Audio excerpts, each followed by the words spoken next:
Alright guys, what is going on? Willis here. We got a different video for you guys today. This is, I guess, a sort of Destiny 1, slash Destiny 2 video. I'll go into what the video is about in a few seconds, but once again, if you guys would like a chance to win the new emblem, which Bungie announced a few days ago, feel free to support the video with a like and leave a comment down below. Winners from previous videos will be in the video description. And before we begin, a quick word from one of our sponsors. You're looking to go flawless in Trials? Maybe you're still after the Recluse or the highly sought after Anarchy Exotic.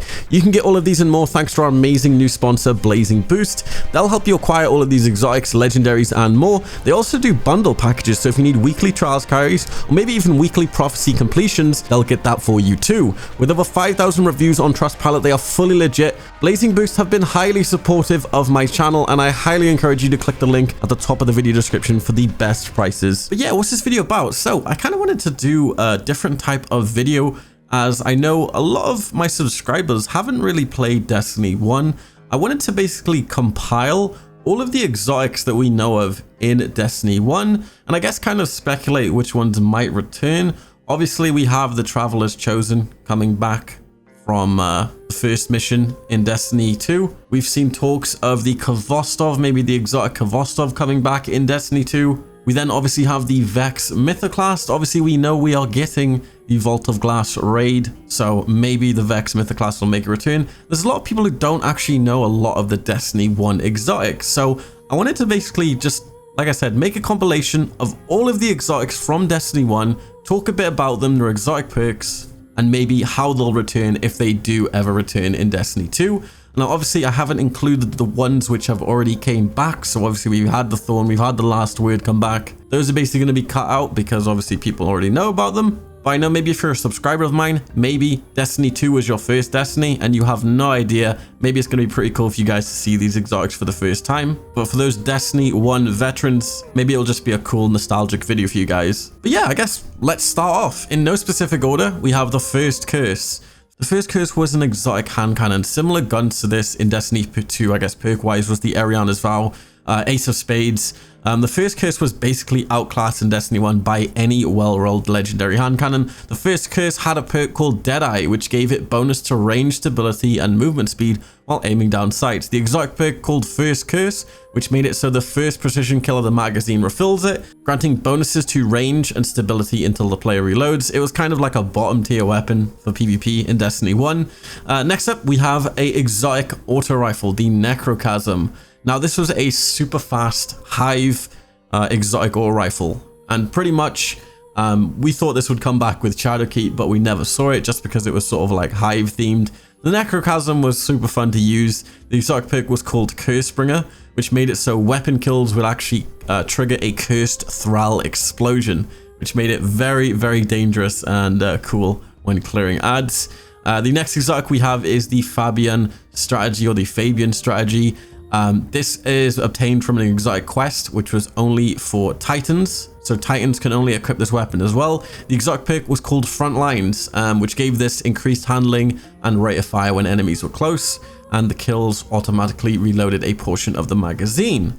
The next exotic we all know about was the exotic Kvostov. Obviously, originally this was the first weapon you found in Destiny 1, and later along the lines, Bungie made it into an exotic you can actually acquire from a quest. The cool thing about the exotic version is you could change it to have a faster fire rate, or slower and more steady for extra range.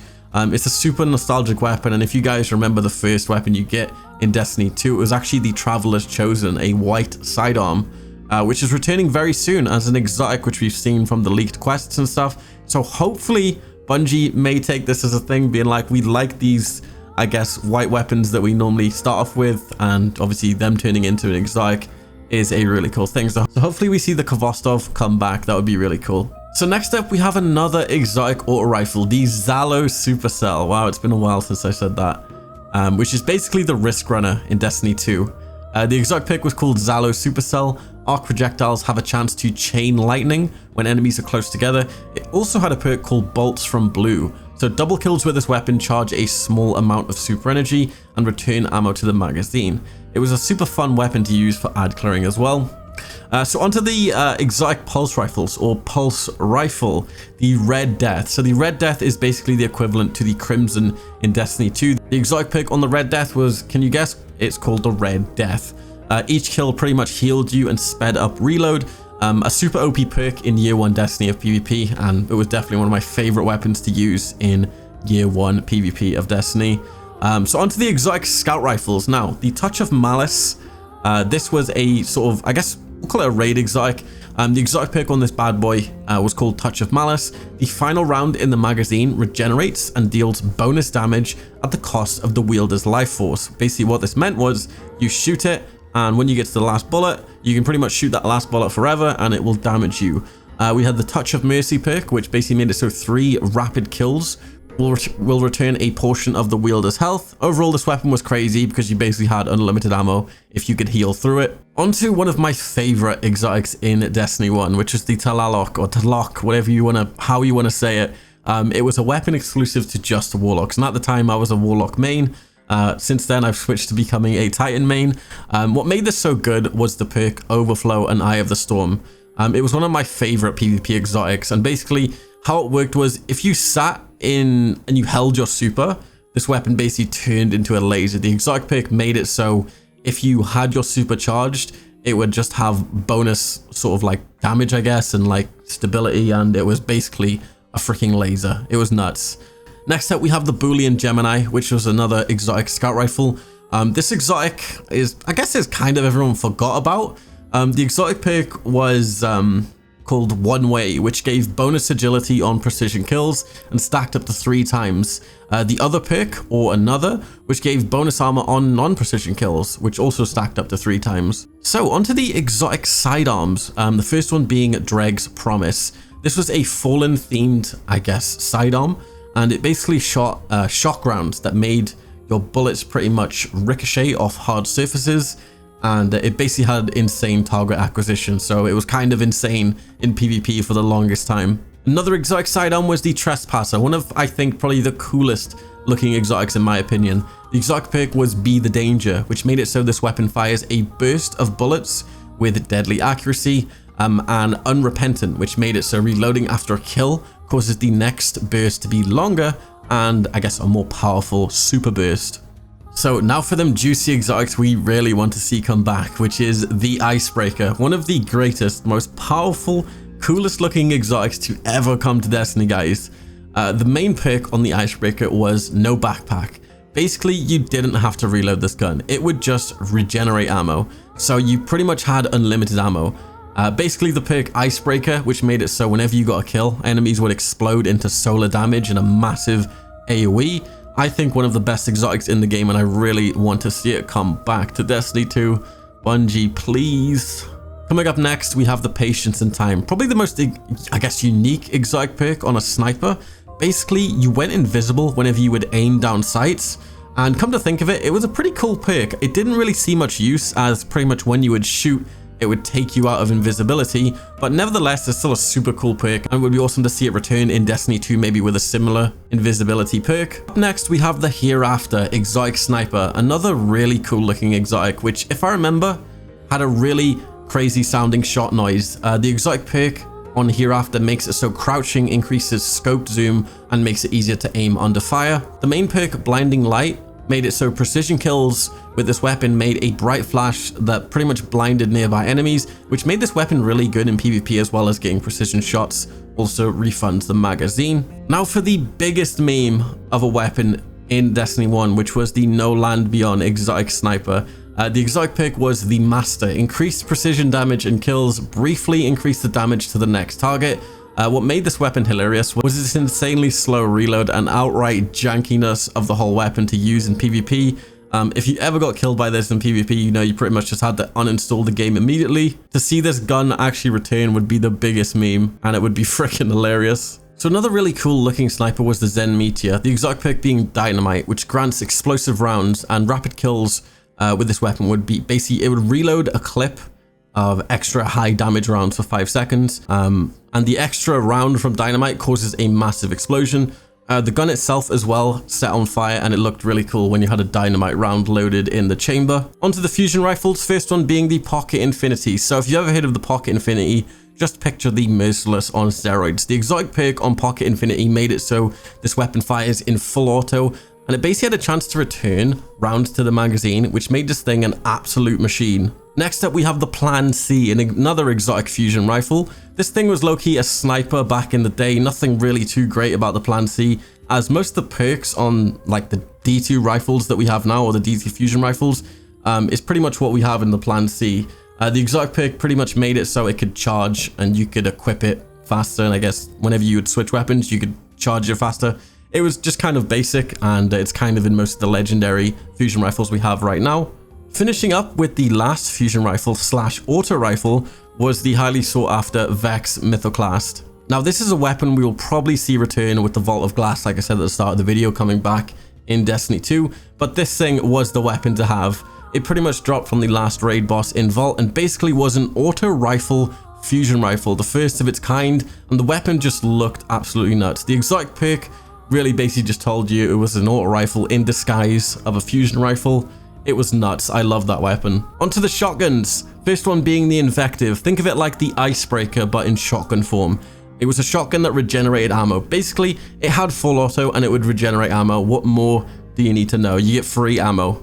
Next shotgun on the list we have is the Universal Remote. So this was a slug shotgun which fired a single bullet, and the range got increased a bunch with the exotic perk, which gave it increased range and precision damage while aiming down sights.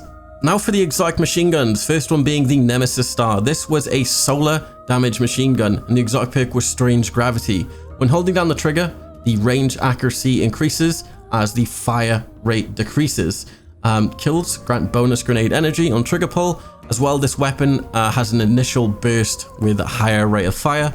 Onto another great machine gun was the Super Good Advice. The exotic perk made it so missed shots would return to the magazine, and landed shots and maybe be replaced in the magazine from reserves. Onto the twin exotic machine guns, the Abaddon and the Nova Mortis. Basically a solar and a void heavy machine gun. Think of it like the Thunderlords brothers. It'd be cool to see this come back. It's pretty much just a solar and a void Thunderlord. They pretty much have the exact same perks. Now I guess for the exotic swords, now we've pretty much seen all the exotic swords come back into D2 in legendary form, with this latest season bringing all of the swords pretty much. So I'm probably not going to mention them because you've probably already seen the perks and what they do. But a cool sword I'd like to see return would be the Young Wolf's Howl. The exotic perk on Young Wolf's Howl basically unleashed a fiery eruption that weakened enemies and deals damage over time. So basically, it was like having oppressive darkness on a sword, which was really, really fun to mess around with. And the sword itself looked really insane. Now for the meaty boys, probably one of the most sought after exotics, the Galahorn exotic rocket launcher. So basically, on the first week, I think it was of Destiny, Xur randomly sold the Galahorn. And the few people that bought it, they're pretty much Destiny lives got changed, because everybody wanted these people in their raid team if you had a Galahorn, trust me. It was super hard to buy it, obviously, if you didn't save up your strange coins, because Xur sold it super early on in the game, when obviously there was a lot of players, but people didn't really fully understand the game, so strange coins were kind of hard to get, and it was just kind of like this struggle to get the strange coins. But it was iconic for just melting bosses, being insanely good in the raid. It just became a weapon everybody wanted, and to this day is probably one of the most highly sought after exotics to return to Destiny 2. The exotic perk on the Galahorn was Wolfpack rounds. Rounds fired from this weapon split into tracking cluster missiles upon detonation. These little mini rockets that came off the initial blast is what made it do the insane amount of chunk damage. Also, the rocket had trackings just to put the icing on the cake. And finishing up, we have the Dragon's Breath exotic rocket launcher. The exotic perk was Napalm. Release the trigger after firing the weapon to drop a solar damage napalm canister that did huge AoE damage. The weapon itself looked really cool with the shark design. And yeah, that's pretty much all of the exotics, I guess, exotic weapons in D1. I'd like to see a few of these return, mainly being the Icebreaker, the Galahorn. Is there any you guys would like to see return? Be sure to leave a comment down below. Jump in the Discord, discord.gg/Willis. I'm going to be doing a follow-up video, basically showing all of the exotic armors. So if that's something you guys are interested in, be sure to leave the video with a like, subscribe if you're new, and I'll see you guys in my next video. Hope you guys enjoyed. Peace.